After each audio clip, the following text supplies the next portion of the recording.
Hayley, Uttinger.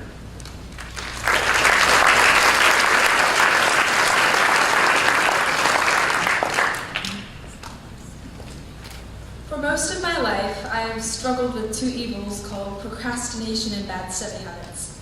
That is to say, I did little to no studying. In fact, I was so good at procrastinating and using these poor study habits that I never really suffered the great consequences that would have broken them. Then one day it struck me, even if I could pass high school without changing my ways, I would still probably fail college and end up jobless. But more than that, I realized that I was sinning against God. He wanted me to work hard, to walk in faith and confidence in Him, and I wasn't. I lacked self-discipline. Often I would find myself reading fun books or writing stories instead of researching an essay that I hoped was due next week.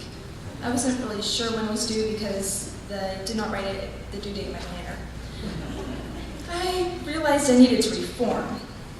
The next day, after my big realization, I wrote down my homework in my planner.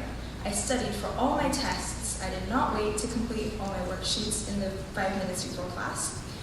I did not wait until the last minute. I felt good that I had done everything myself and that I was doing what I was supposed to do.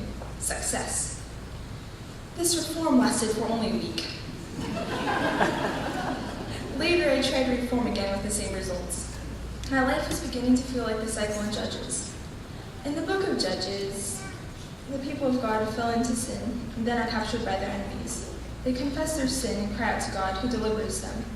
But then, when the pressure is off, God's people relapse into sin. I realized my problem. I was leaving God out of the equation. I would never be able to make the smallest change in my life without God's continual help. I asked for God's help to be more self-disciplined with my schoolwork, and He gave it. I still struggle with procrastination and the ratio of a used to unused planners, and used to unused pages in my planner is a number neither Mrs. Pollard nor my mom wants to hear. But I know if I constantly rely on Jesus, He will give me the strength I need to accomplish everything I should. But the moment I take my eyes off of Jesus and try standing on my own 2 feet, I will fall. Thank you, God, for being a sure foundation, and that when I do fall, thank you for picking me up. I'm also grateful to Dad and Mom who are raising me in the knowledge of the Lord. Thank you to all my teachers who are teaching me so much and have always encouraged me to write. To my dear sisters for being kind to me when I needed it. And to Juliana, who gently reminded me that I should not be doing all my homework and before school care that every day.